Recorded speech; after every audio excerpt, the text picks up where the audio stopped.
Hello and welcome to the Battle Line Podcast, where we have conversations on that collision of space between community, faith, and culture.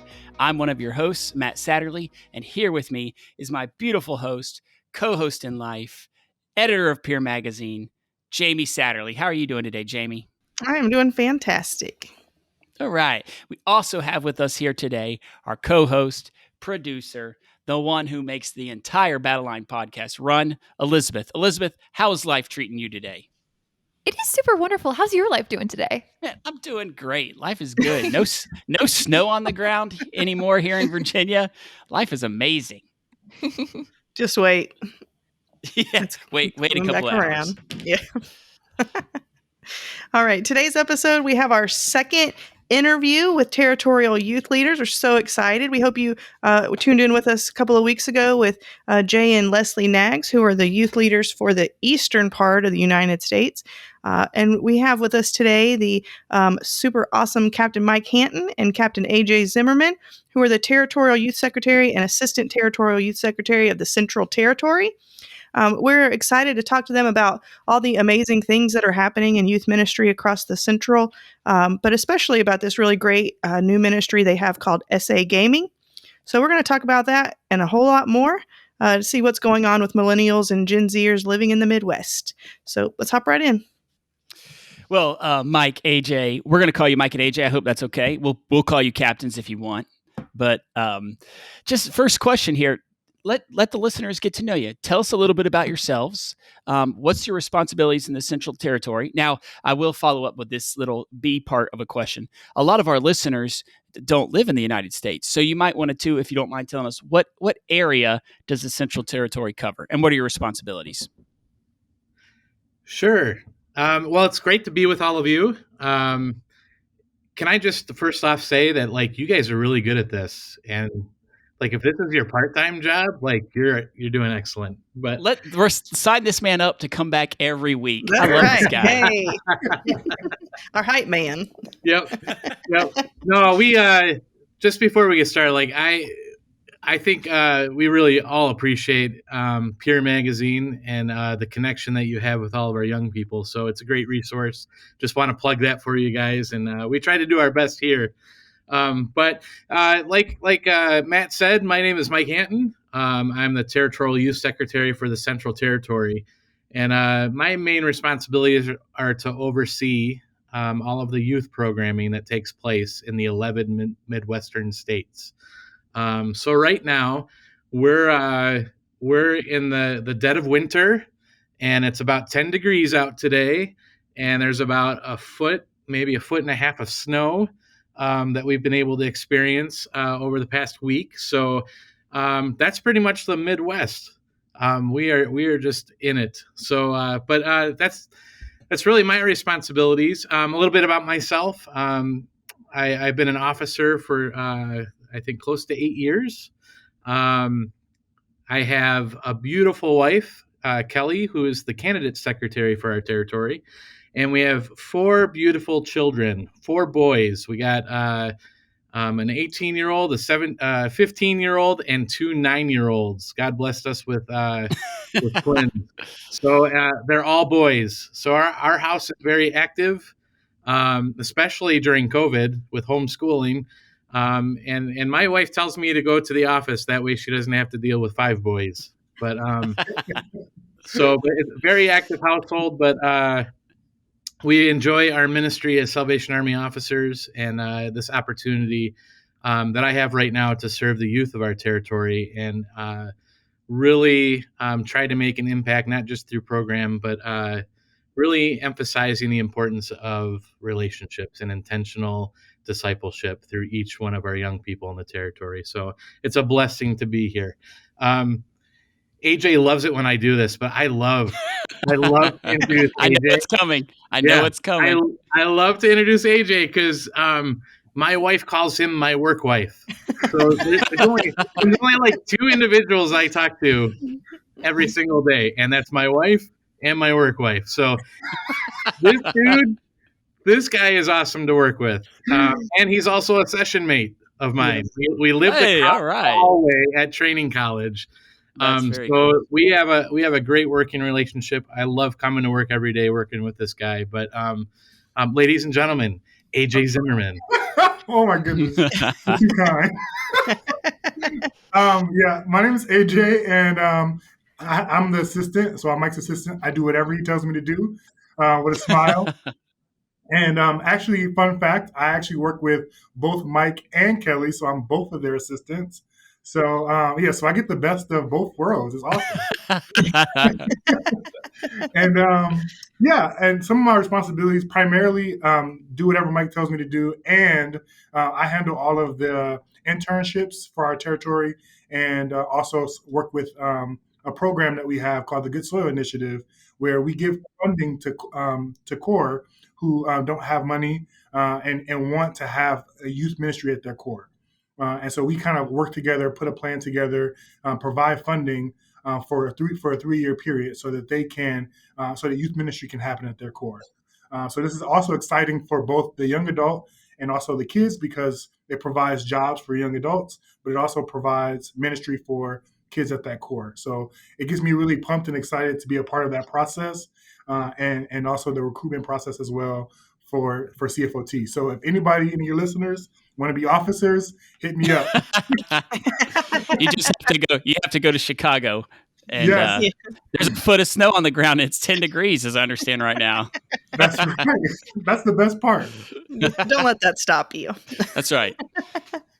So, all right. So I know one of the big questions that's on everybody's mind this year is about camp ministry. Salvation Army has a rich history in camping ministry. And, as all of us youth people just love camp and what happens there. So we want to hear, what is the funniest camp memory, or maybe the funniest thing you've seen since you've been working with young people? Like your favorite camp memory. Oh, I feel like mine is inappropriate. Tell it. Now you got to tell it. We can always edit it out if we need to. Yeah, you might have to edit this one out. So sorry about this. So I actually, I was a camp counselor, head camp counselor, and also I worked at our territorial camp as a volunteer. And there was this one time where I was on the phone with my brother. He was having a hard time. Girlfriend broke up with him, and I'm on the phone trying to calm him down. And I go into my cabin. I have a seat on the bed. I'm listening to my brother talk, and all of a sudden I hear footsteps on top of me, on top of the roof. And I was like, "Is somebody on the roof?" and I was like, "No, that can't be." And then all of a sudden I hear somebody like, "Let's poop off the roof." And I was like, "Wait, what?" And so my brother is on the phone in tears, and I'm like, "Look, I'm so sorry, but I gotta go." But the best part was, so at the when we got together, I'm talking to my boys. I'm yelling at them. I'm like, "And I want to know who did it, and I'm gonna find out, and you're gonna be in trouble." And this kid raises his hand, and I'm like, "Put your hand down. I'm talking." I'm just keep on lecturing him. And he puts his hand back up, and I was like, "What do you want?" He's like, "It was me." And in the cabin just explode. They're laughing. And I just didn't know what to do. I was just like, this is crazy. Welcome to camp. So the question is what? They just climbed the roof. They were just like, "Hey, let's get on the roof." I mean, that was it. That was the extent of let's go up there. Yeah, let's go on the roof. And then someone had the idea of let's poop out the roof. And when I'm on a roof, that's usually the last thing that's on my mind. Oh. Yeah, we might be editing. We knows. All right, and Mike, here you go, Mike. That's right, Mike. Yeah, Mike. Let's see if you can do one better, or see if you can do two better. Hey-o.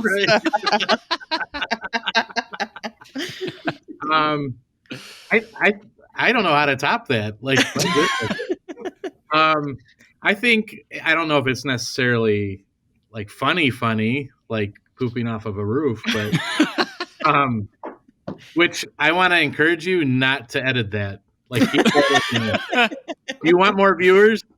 You keep that in there. Listen, that's our teaser now. That's our teaser. right. That's what's going to be on the gram. Right. Let's hear how AJ's kids pooped off the roof. Check out the Battle Line podcast.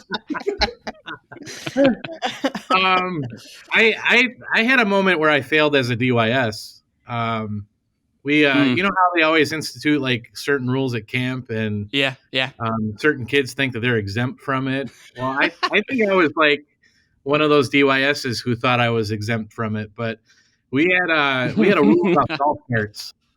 We had a rule about golf carts at camp that that campers couldn't ride them.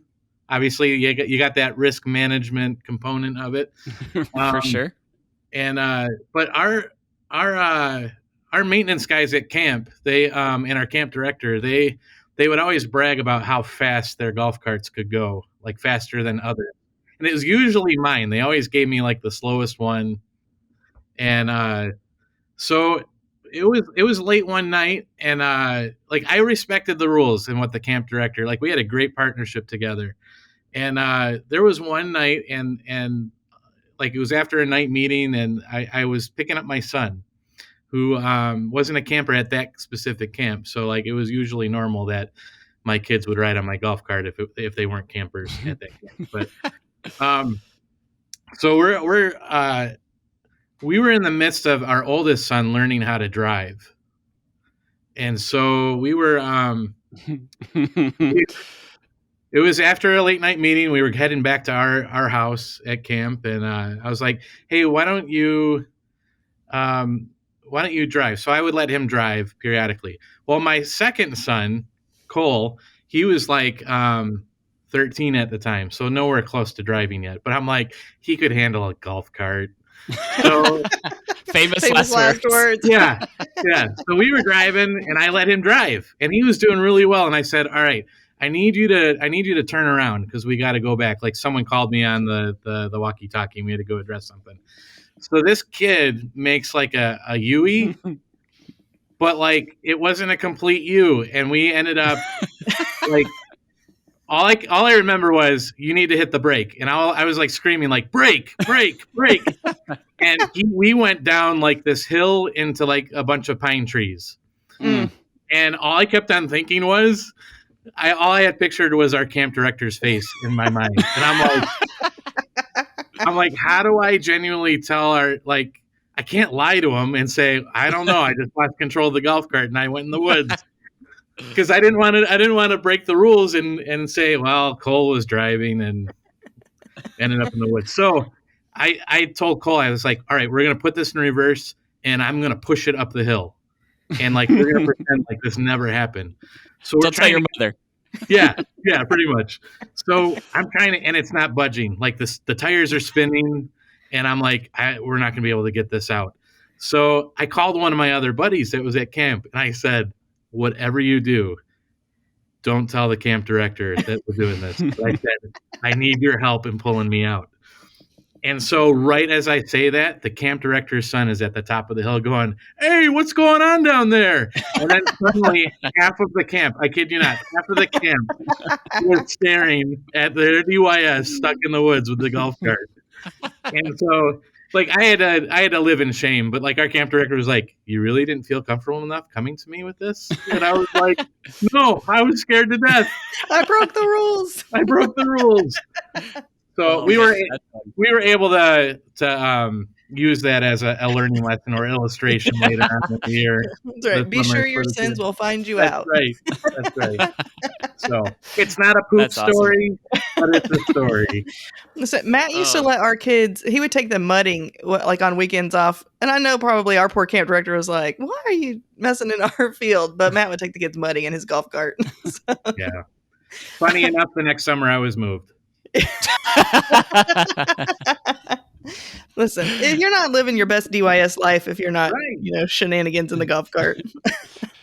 I'm telling you, that is like the best appointment ever, is to be a divisional youth secretary. Absolutely is. Listen, I tried to tell the personnel director in the South, listen, my goal is to be a DYS at every camp in the territory, and I'll start all over again. Yeah. I'll be like 74 years old and be a DYS. It'll be great. But clearly they didn't listen. Well, Mike and AJ, we brought you on here. Thanks again for coming on. Thanks for your camp memories. That's just funny stuff. Like youth ministry is the best. And one of the things that we brought you on today was because we wanted to talk about you guys in the Central are doing an incredible, like, I mean, listen, listeners, the way that the Central Territory has looked on the horizon and saw what was coming and adapted to it is amazing. We want to talk to you about SA gaming. I don't know if you listeners, you out there, Fortnite, Minecraft, Animal Crossing, like all these games can be played on the internet now. And Mike and AJ were instrumental of getting SA gaming started. So that's going to be my question to you. Talk to us a little bit about that. How did this get started? Did it get started because it was like, was this because of the coronavirus that this stuff got started? And like, not only where did it get started, but where do you see it heading? What do you want to come from it for the future? Talk to us about SA gaming for those people out there who have no idea what it is I'm even talking about. Sure. So SA gaming really came out of a conversation that two of our employees had. We got two great guys in Zane Kohler and Eric Himes, who's unfortunately no longer with us, but they came into me last February, and this is like pre-COVID. Like it was just an idea, and like Zane's a big gamer and had a really a vision of trying to bring like how do we make this into a ministry if majority of our youth are in this gaming world. How do we connect and how can we be the church to this kind of community?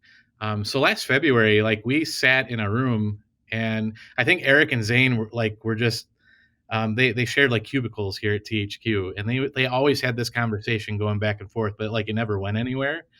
And so like they just came in, and like Eric was infamous for having all of the paper Post-it notes, like the big ones. Across all of our, like anytime we had an event or we would brainstorm, he would have all these big Post-it, and it was like a big brainstorming session. And so I got done with one of our meetings one day, and like they had like a whole wall full, like totally covered, and they were like, "This is where we see this could be going." And I was like, "That's awesome! Like let's do it." So we started planning it out a little bit, and then COVID hit, and like we were like, well, this is still something like we could still be focusing on as we're all shut down in our homes and we're having all these meetings over Zoom or Teams. And so it just started to progress a little bit more of like what, like having the vision come to life, and starting small.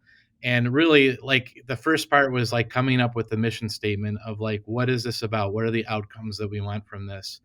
And out of that came like forming a platform for youth to come to that creates a safe and positive environment for our youth, our gamers, if you want to call them, to come together and build community that's based on the foundation of Jesus.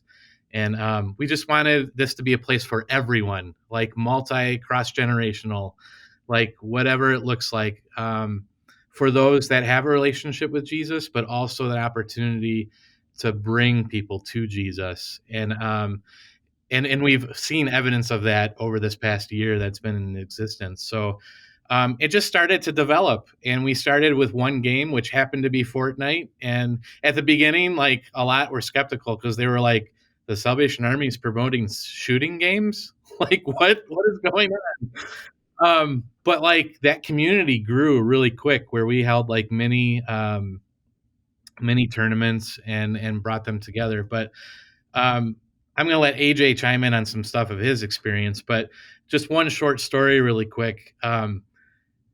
What was evident through the pandemic, especially as like we led into like the months of May and June, our kids had a hard time connecting with one another.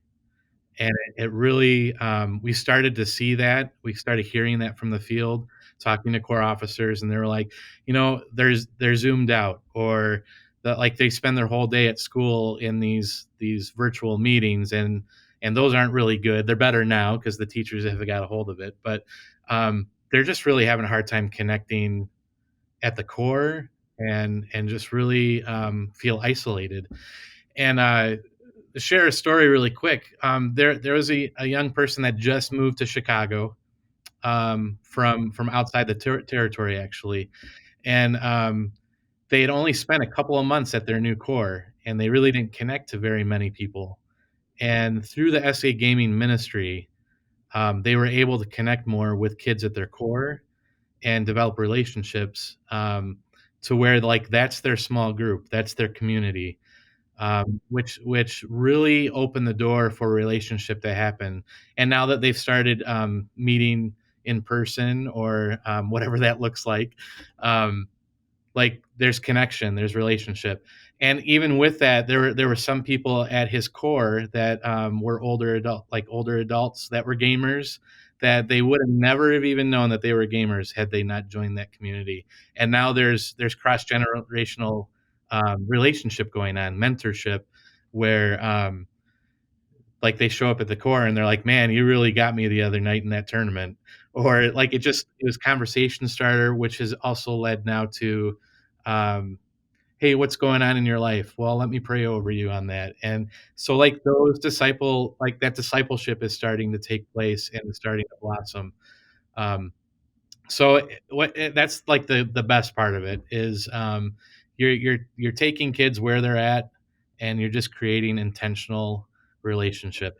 Right now, our Discord, our goal was to have 300 by October, and now it's February. We're over 515. We got 515 people as part of the Salvation Army gaming community, and it's just been a blessing to see where there are people. I'm not going to say kids, just kids, but there are people from all over the world that have joined our Discord. So we've got Salvationists from Canada, from New Zealand. I think there's a couple from South America, and they're all. And we've got at least about 30 games that they can choose from if like if they're interested in Minecraft. They created this small little community where they can come together and they can just play Minecraft together, or Fortnite, or NBA Live, or Madden 221. Like there's cool. just so many different areas that they can go to. So it's been enjoyable. AJ, as before you get jumping in there too, AJ, there, for the older people listening, this isn't like the Salvation Army creating games. Like we're not. When people hear about this, they kind of assume, oh, this is like Bible adventures, right? Like help Moses find the 10 Commandments. No, it's not. It's not that stuff. We played that. For those of us who are old school, we played that on the Nintendo, and it didn't go very well. So. But AJ, tell us a little bit about SA Gaming to you, and then also AJ, can you tell people, because again, you just said it, Mike, like people you don't have to be in the Central Territory to jump in on SA Gaming. So AJ, will you tell people how they can join in if they want to as well? Yeah, we have a Discord. It's easier to find us on SalvationArmyGaming.com. You can just go online and you have access to the Discord and all of that good stuff. But like as Mike was sharing, this idea was birthed before COVID, actually. And actually, instead of COVID stopping it, COVID was actually really helpful for us because what happened, we realized is that a lot of the Salvation Army programming that we have to offer, we expect the kids to come to us. And when COVID happened and the people couldn't come to us, we didn't really have much to offer. We had to find new ways to kind of get the gospel to them. We had to find new ways to do what we already do. But instead, this was getting the gospel to the gamer. It was meeting the kids where they already are. This is a space that not many denominations or not many churches dwell in, And I think that goes. I mean, there's a lot of people who are naysayers, but that goes into our history. We as the Salvation Army, we go into uncomfortable spaces and we create light. We create these. We take down those footholds that the devil has had. We got AJ preaching. We got AJ preaching right now.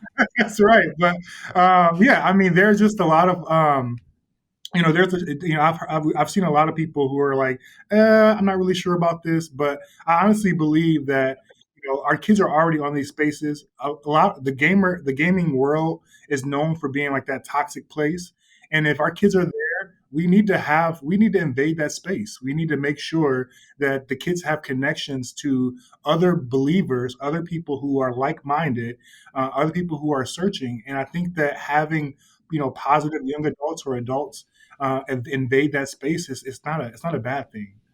No, So I love as a parent. Not neither of my kids are into gaming at that level yet. I can definitely see my youngest getting there though. But I love that you're providing a safe place where they can come into these rooms and know, you don't the parents don't have to worry about what they're going to encounter there because there are monitors and things happening, safeguards in place to make sure that they're able to do this thing that they love in a safe way. And so I love that. And again, it is our mission in life to be where the people are. What good are we if we are, preaching where they're not? So we need I, to be where they there, are. there is like I do know, like, for the older generation, there is a fear of people saying like, oh, we're handing out discipleship to robots. No, it's not that at all. It's like what you guys have done in the Central Territory is you have, like, AJ, you just preached amazing. I mean, like, you've provided an entry point for the gospel. We meet people on the level where they are. We brought light. You guys have brought light into dark places. And once a relationship is established, then discipleship and salvation and those conversations can be had. It's just excellent stuff, guys. Great job. Well yeah, done. thank you. Yeah, I love it. I get so excited about SA Gaming, just seeing a unique and creative ministry that's thriving, and that's the great thing. Like COVID has done so much damage. That's undeniable, but it has also offered us um, gifts, and I think that if we focus on one and not the other, we do God a disservice. What He's doing, taking something so terrible and finding beautiful things in it, and I think SA Gaming, he planted those seeds, at the perfect time, so that in something like this, he say God moved ahead. Nothing is not a surprise to him, and so it is just to see something so beautiful come out of it. I think I love hearing about SA Gaming. Yeah, and what's great about it, I mean, we've formed such a great community, especially amongst leaders, and where young people are stepping up, and we've provided the platform for our young people to give, like, the devotionals at some of our events. And so, like, there's leadership development that's taking place within that as well. And then there's just others that have stepped up that wanna share the word. So we've had some officers and some local youth leaders that have wanted to just share that with our young people. So, like, we haven't felt overburdened of, man, we got to make this video this week, or we gotta make sure that, like, we're keeping track of this prayer room. Like, the community itself is being community, and they are serving one another, which is like, you're like, oh. And Jamie, you talk about the blessings. Like, it's kind of weird to say the blessings of COVID, but, like, can there be blessings? Yes, there can be blessings of COVID, because it's opened up a completely new world, and God has worked through it, and it gives new meaning to, like, joy and suffering, and just really, like, that's what overtakes me when I see the good things that God has done through His people, and is going to continue it, and it can be bigger and better than we ever imagined because He's in it. So Yeah, it I love it's good. Yeah, I love that. I love like you don't have to share the gospel. Like it doesn't have to look just like put on your uniform and stand in a pulpit. It can look like put on a gaming headset and turn on your jump on Discord. And that again, like you said, it's discipleship and just growing together in community. It's fantastic stuff. I want to hear from you, like in all of your work that you do now on the territorial level that you did in the divisions, or even in the core, working with young adults and teens and kids, what kind of is your biggest concern with this generation growing into kind of what God wants them to be? I can go. I was just. It's funny that this question was. I was just talking to someone about a young adult about this very same issue. Is that what really freaks me out is like labels. Like people really want to belong and they really want to be a part of a group, and I don't think that they often like understand how toxic some of those identities and some of those labels really are. And I feel like, I really hope that in the future, that our identity, that the young adult community and our teenagers' identity is just solely rooted in Christ and nothing else. Because those other, identities, I mean, even talking about like politics, even talking about gender identity and things like that, like when your life becomes wrapped up in just that, it becomes like this very like, you get kind of lumped in to what everybody else is doing, whether it's good or bad, and it's not very healthy, um, and it's very fragile as well. Like, the community, if your community or your group that you identify with do something that is goes against your morals, then what does that say about you? Or, how does that make you feel? Or are you lumped in with them? Or are you just as bad or just as good as they are? So I think that with Christ, that identity rooted in Christ, you don't have that. And I hope that more people kind of see that the freedom that is in Christ, and instead of looking at it as constricting. Yeah, so those are kind of some of the ideas that I've been thinking about, because what I've noticed is that a lot of the young people, Gen Xers and even millennials, I am a millennial myself, we thrive in labels. We thrive in being a part of the group, a part of this subculture.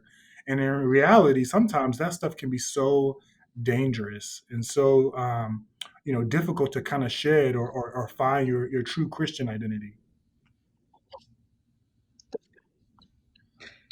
I think AJ hit it though. Identity, like I think that's majority of what I see. I mean, I've got 4 boys and um, a wide spectrum, right? 9 years old to 18, and I would say that even within that spectrum, all of them are trying to figure out their identity. Even, and I think it's getting younger, and I don't know what to put that on. I think that the difference from my generation to the millennial generation is how vastly our world has become more influential through different avenues of social media, Yeah. their access to information. Um, I mean, the fact that my 9-year-old is teaching me how to do a Zoom call Yeah. scares me to death, because what else can you do? And Yeah. what access do you have? So, I mean, even as a parent, like as soon as we get a new device, man, give me those parent controls. Like, Yeah. give me. Yeah, for sure. I want to do as best I can as a parent to protect my children from that worldly influence. And I mean, I think of, and this is probably going to date me a little bit, but I remember when like you had the dial-up internet, and like you had that long pause, and then that long beep, and then Yep. the AOL guy goes, "Hello." Like that was when, like, we thought pornography was bad, but Yeah. like when you got access to that, it went rampant. Like it amped up, and now when we talk about our social media, and AJ alluded to this, like with the politics and the worldly influence, like I have a feeling like I'm guilty of this as well, and I have to check myself to say, Lord, help me keep in step with the Spirit. Like, don't let these worldly influence, like, don't let me read something and they're doing my thinking for me. Like, like so like that's what I'm seeing today. And like even within myself, as I'm getting older, and I'm labeled as the old guy, um, like I have to check myself with that, because and do my research, and even with the Bible studies and the theology, of like what do I truly believe, and who am I in Christ? Like, what is my identity, and how do I fit into this? And not how do I fit into the world, but um, how does Christ fit in me, in this outwardly influence that's trying to penetrate and lead me to a different way. And that's what scares me for our youth. That's a concern for me. It's about community and intentional relationship. For communities that want to be in, do they just want to be as part of a fellowship and not to try and formulate my thoughts here? Are they in it for the right reason? Are they coming together as the body of Christ to learn and grow and form their identity in Christ? Or is their identity as part of a music group? Is it part of a basketball program? Or is it part, or are we being intentional in helping them grow? I know that was kind of scattered, but like those are the things that run through my mind as like that's my concern. That what's their sphere of influence? Is it a body of believers that are helping each other grow, or is it everything else that Satan likes to use to tempt us to go the other Yeah. way? But Yeah, listen, there's so many things I have to be thankful for, but one near the top of my list is that I did not grow up in the age of social media. I Yeah. think just like you said, the influence and the temptation to have to live your life out in front of an audience, and then to know what is coming through those channels that's influencing. It scares me half to death for my kids, but I'm just so grateful that like I didn't have to go to junior high and high school Yeah. with social media. It's funny because when people ask you, would you do high school all over again? Of course I would. Yeah, that's I right. would crush it. Now. I would crush high school if I had to go back and do it. Right? Yeah, I get you, Cam Jamie. I mean, the biggest thing I had to worry about in middle school was pogs. So,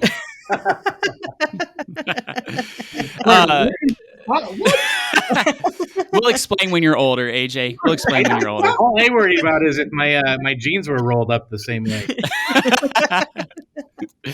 Mike, AJ, like, so we've talked about identity and we've talked about gaming. Like, these are areas in the culture that can be used redemptively, but that the church sometimes shies away from. Is there anything else that you think about, like, that maybe you just deal with? Like, what do you deal with? Is there anything you deal with that's unique to the Midwest mentality, or anything that the church, you think just you see in the world and you're like, man, we should be speaking into this and we're just not? Anything like that? Like speaking into it instead of like avoiding it. Yes. Yeah. You know, so I hate to be like the person that's like on here preaching. So you're listening. Uh, Go ahead, preach, You're, AJ. you're a preach. preacher. You're a preacher, man. I got you. This guy. You got to do it.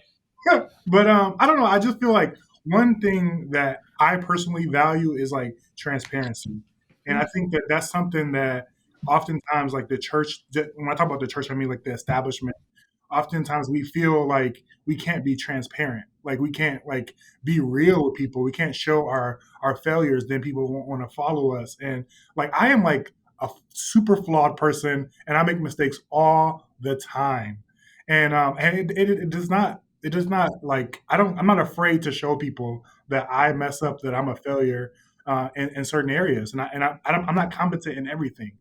And I think that sometimes, like when with our young people and even our young adults, when you go throughout your ministry and your life, and people only see the positive things, the good things, the accolades that you have, and they don't see how difficult it was, some of the failures, some of the heartbreak that you experience, then they start to think to themselves, like, if how can I ever amount to that? How can I ever do that? How can I ever do ministry or be a part of that or do life?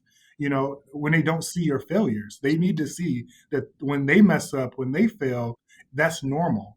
But the most important thing is that we have a super amazing God that like picks you up and like dusts you off and says like, I know you messed up, but like I'm here with you. We're going to do this again together. And I think that's something I would love to see more, like more honesty from the pulpit when pastors are talking about their experiences, their sin, their struggles. Like I think that that's something that in my ministry, I feel like I'm not afraid, I'm not shy into like letting people into like my failures, but oftentimes other leaders are like, why are you telling them that? Like they're gonna think this, they're gonna think that. And I'm like, but it's reality, like this actually happens to me, and I really want to be transparent and honest about some of the going on, and when it comes to ministry. So that's something that I think that we really need to kind of get a hold of, because the generation that we are, Gen Zers and also millennials, like that is something that they value, they respect, they need to hear it, and a lot of my leaders in the past, they have not been willing to share some of their struggles, and I think even me, I always feel weird about like sharing, like, hey, yeah, so I sin too, you know but like, according to the Bible, that happens, Yeah, for sure. and that's why we have God. So yeah. Thanks, AJ. Mike, how about You you? know- Oh, sorry. Go ahead, Jamie. No, go ahead. No, go ahead. We'll edit out my part. Go ahead. Jump in there. No, I was just going to say, I think like kids, they can smell, Crap. They're crap yes, detectors. crap. Speaking Yeah, of That's right, crap from, speaking of poop off the roof. That's right. Right. They can Yep. see it. That's Now you got to use it, Matt. Now you got to use it. Yeah, I mean, they can just detect that, from a mile away. And so, we might think we're fooling people, but we're not. And you're right, it's absolutely important for us to be open and transparent so that they can see, like, this is the redemptive work of God. Do I have it right all the time? No, I do not. But probably not even most of the time. but I mean, like they value authenticity, and they want realness in their leadership and in their relationships. So we only damage the potential when we don't allow that to happen. Yeah. I really don't have much to comment on this one, because pretty much everything that AJ said was what was on my heart. The word that comes to mind is, we talk about transparency. We talk about, what was the other word he used? Anyways, transparency, honesty. That was the other one he used. For me, the word that sticks to me is vulnerability.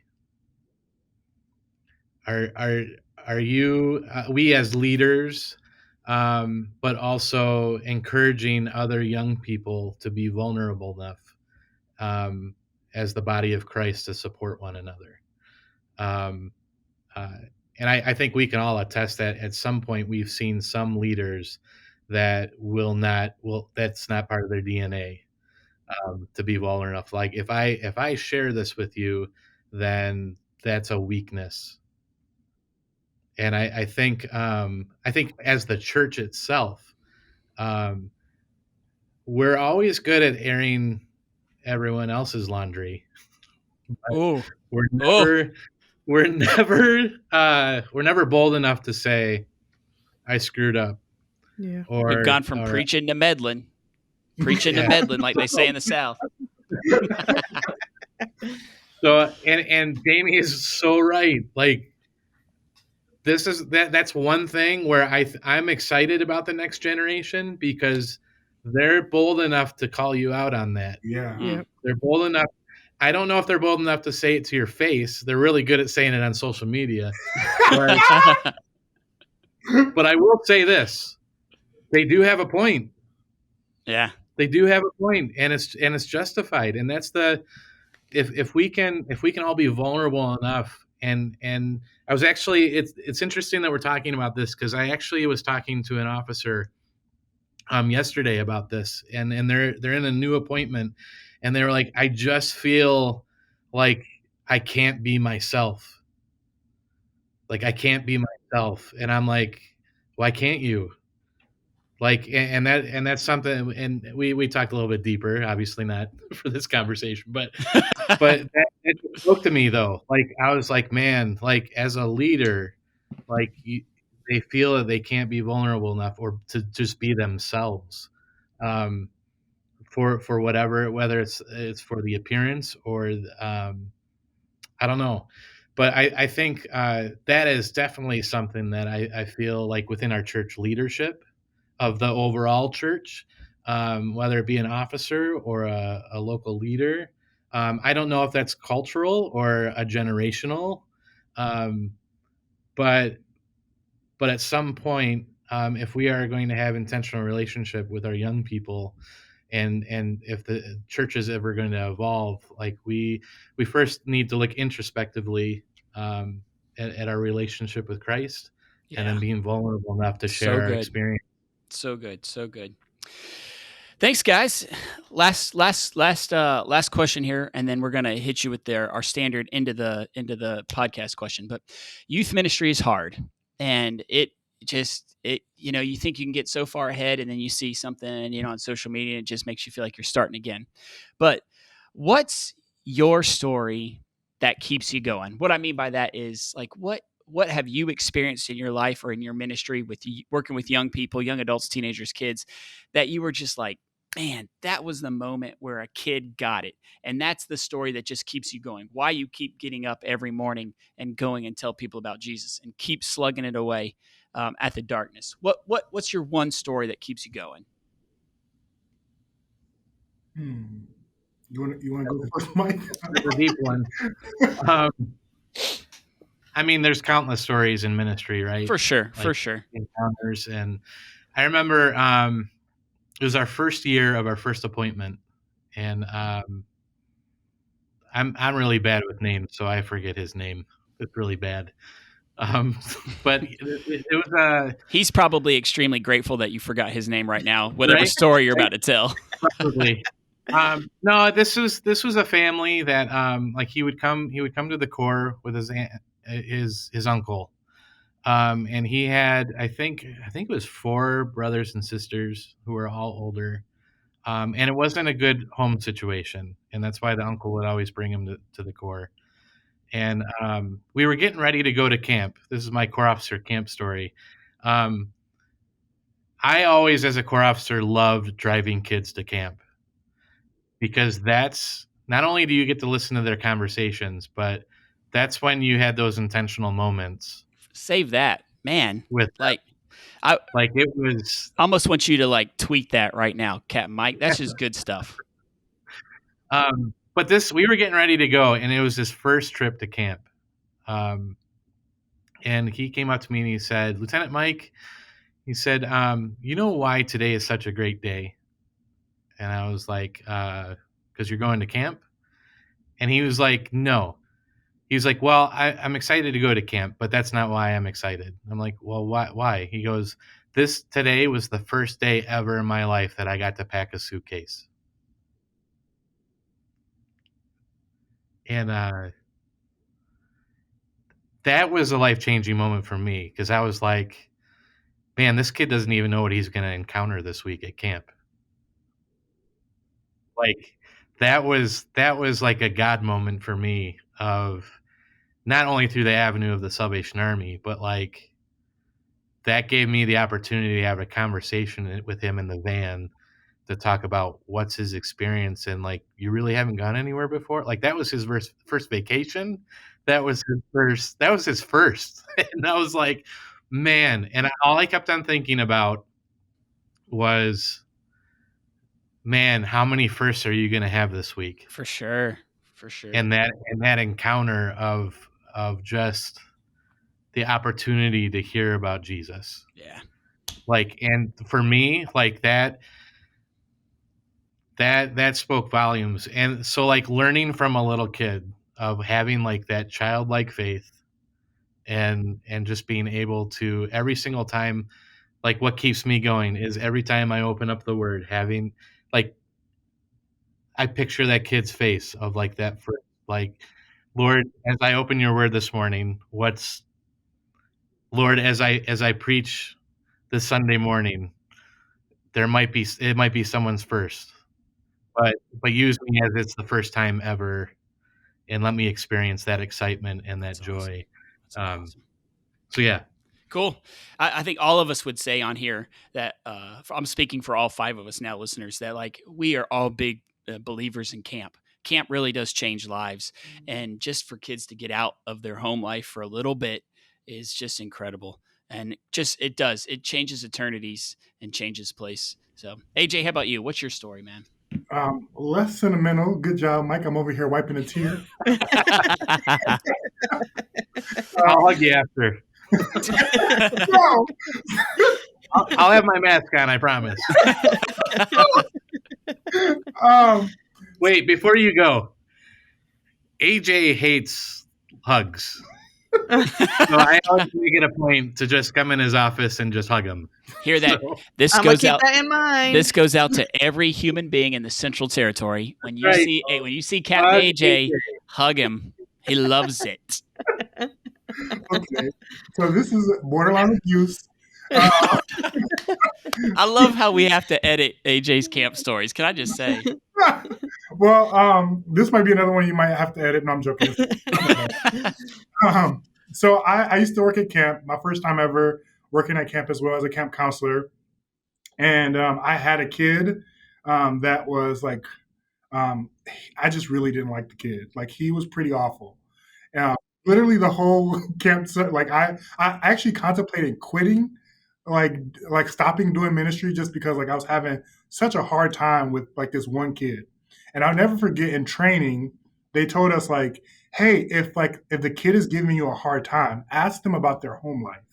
And like if you ask them about their home life, you'll start to like open up and you'll start to see like the difficulties that they're having, and they'll kind of soften your heart. And so I asked this kid, I was like, hey, tell me about your home life. Like, do you have a mom, dad? He's like, yeah, I have both. And I was like, oh, you're just terrible. So it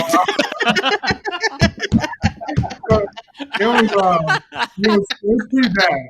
And like halfway through the summer, like, and I kept getting this kid too. Like, I was like, oh, like he like hit a kid, and like the DYS was like so gracious and so like Jesus, and like let's not send him home, like just give him an opportunity for that last night to come to camp and and find Jesus, and I sat there waiting for him to go to the altar, and he never went, and I was just like, oh Lord, like just go, please go up there. I'm like you need Jesus, like, you really really need him, but he never did it. He never did.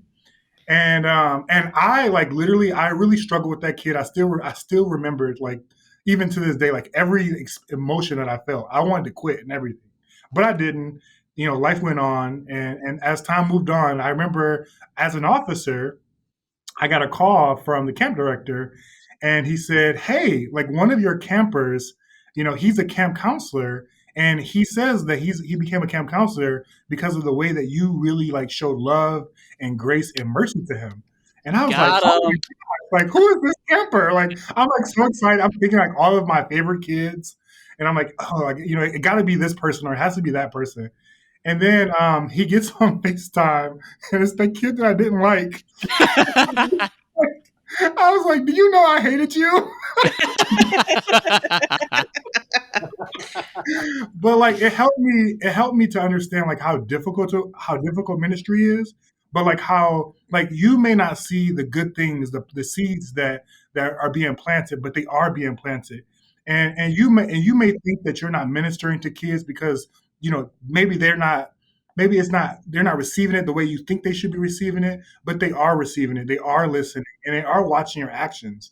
And one thing that he said to me, he said, "I loved you because even I was a terrible, terrible human being, but you still loved me anyway." And I was just like, "Wow!" Like I'm glad you got that out of my but it just really helped me. It helps me in my ministry to know that when things are not going the way that I plan it, that God still has a plan, that He's still working things out. He's still like using even my frustrations for the glory of His name and His kingdom. So that kind of keeps me Excellent. going. Excellent stuff, Yeah. guys. That's right. God can restore anything, right? Or turn it into good. Sometimes we don't always see right with God's eyes, but we're like, thank you, Jesus. All right. So at the end of every episode, we ask this question: what is giving you joy right now? And I always love these answers because sometimes they're quite surprising, and we always have a good laugh. But what is giving you joy right now, Matt? You want to go first? Yeah, I'll go first. So I watched shout out to IMDb TV. I think most of you have that free app there on your Fire Stick or whatever, Roku. I watched the Fred Rogers documentary this past week. Won't You Be My Neighbor? Watched it for the first time, and I wasn't expecting much. I grew up a little later than Fred Rogers, and then the neighborhood. So it just was. I totally lost track of the name. I'm gonna have to edit myself because Mr. Mr. Rogers. Thank you. Neighborhood. So I'm gonna. I watched the documentary, and it was just great. I mean, just how he preached the gospel. I know we're not trying to make these deeply spiritual, but he preached every single day. He got in front of the camera with kids, and he just never talked about Jesus at all. But he just gave kids an opportunity to look at life differently. And so I was just blown away. I recommend it for anybody. Won't You Be My Neighbor documentary, hour and a half, knock it out. You can get it for free on IMDb TV. Good. Let's see. AJ, what's giving you joy right now? I will have to say the snow. Hmm. I Sick love man. I love the snow. You know, I think people look better in the snow, like they're all covered up. And, like, I don't know. It's just, like I love everything about it. I love just like the way that it makes people come together, the way that it makes you kind of pause, and I don't know. I just love everything about it. That's awesome. People look better in the snow. Save that line too. All right, Mike, what's giving you joy? What's giving me joy? I would say 2 first-round draft picks, a third-round draft pick, and a new quarterback for my Detroit Lions. All right. Mm. Nice. Are you happy with that? Are you happy with that Stafford Goff trade? Sad to see my boy Stafford go, but I'm happy with the draft picks. It's a new day is dawning, my friends. Do you have a hope? Like, who are you hoping they pick up? Anybody. I'm telling you. I've only been alive for 43 years, and I feel like the Detroit Lions are the Chicago Cubs. Like, it's going to be 100 years until they win something. But every year they give us hope. And it's just going to be a matter of are they going to let you down again? But they let us down different every single time. So that itself is entertaining, but we'll see where that goes. Great. All right, Elizabeth, what's giving you joy? I have been jamming to the 18s. If you Oh are my familiar. gosh, what a throwback. I love them. They give me so much energy, and I just bop all day. They haven't made anything new, have they? You're talking about like Oh my goodness, no. yeah, like the CD from 2001. Yes, Oh my exactly. Mhm. Nice. Do you, Mike, AJ, are you aware of the 18s? I have No. no. All right, so do you remember you wouldn't our older listeners would know ABBA, right? The music group ABBA. Yeah.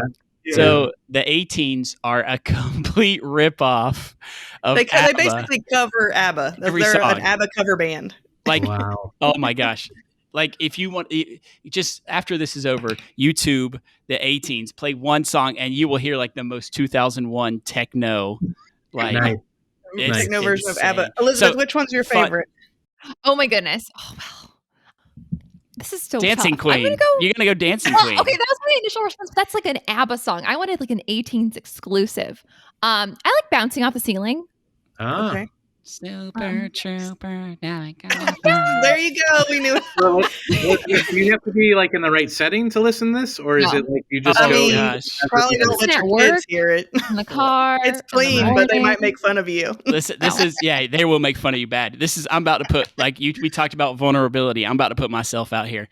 So when I was dating my wife, we used to have to drive across West Texas to see one another, and there was a Dairy Queen in Benjamin, Texas, that I knew that if I put in the 18 CD and press play as I took a left at the Dairy Queen, once the CD ended, I would be at Jamie's house. So I used to listen to that. That's how I used to measure time. So I know I really just aged myself by saying Dairy Queen driving CD That's player. right. CDs with 18s. an ABBA cover band. Oh my gosh. Man, good times. All right, Captain Jamie, What- you Oh, go ahead, Mike. What was the music group that you guys listened to when you're like? What was your main go-to when you were teenagers? Oh man, I was a Christian rock ska guy. So like I was into Five Iron Frenzy, Reliant K, Stellar Cart, the W's. Oh man. Those were the days. Terrible. All terrible music. That's when music was music. Let me tell you. Were you an Insiders guy? Oh man, what a throwback, Mike! I love that. Yes. That's Territory, baby. Oh man, Mike, what was your teenage vibe? This would embarrass my mother, but it was a really. She's not listening. She will. Trust me, she will. I love your mom. She'll share it with all of her friends in the home league. I think my favorite band was Bare Naked Ladies. All right. It's been 1 week since I looked at it. But I always told my mom, she was like, "What are you listening to?" And I was like, "BNL." I would never say Bare Naked Ladies. That's funny. That's so funny. Yes. How about AJ? you? Yeah, AJ, what was your bop? This was pre-Jesus. We ain't gonna talk about that. All right. Listen, I was in high school kind of when like that whole boy band thing came around. I tended to be a country music kid, and that's actually going to be my joy for the week. But I do remember like that whole NSYNC Backstreet Boy battle, and I was team NSYNC all the way. Can I just tell you that NSYNC by far has the best Christmas album of any group. And we talked about that, did we? Elizabeth threw that. She says I her am Christmas. with you. That is the best Christmas album. That's my go-to Christmas album every year. You know a bop. Yeah, it's good. It's good stuff. We were going to say, well, we could ask Elizabeth what her high school jam was, but she got out of high school like 2 years ago. So I'm going on almost 10 years. Elizabeth, what was your most played? My high school vibe? Yeah. It was Big Time Rush. Okay. I loved BTR. I met them in concert. I went to all their concerts. I was really cool in high school.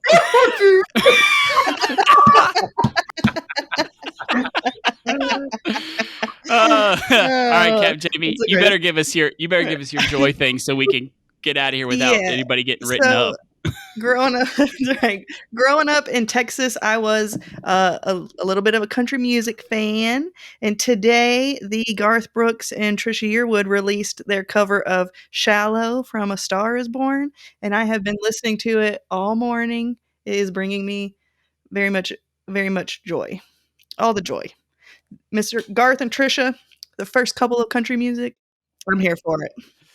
Again, Captain Mike, Captain AJ, thank you guys for joining us on the podcast today. Again, SalvationArmyGaming.com. Check that out, SalvationArmyGaming.com. And then from there, you can get linked up with Discord and all that good stuff. Or if you have other questions, feel free to hit us up on Peer or hit us up on Central Territory or the national headquarters, and we'll try to get you the answers. So again, Mike, AJ, thank you so much. That's going to end this episode of the Battle Line podcast. Please subscribe to the Battle Line wherever you listen to podcasts.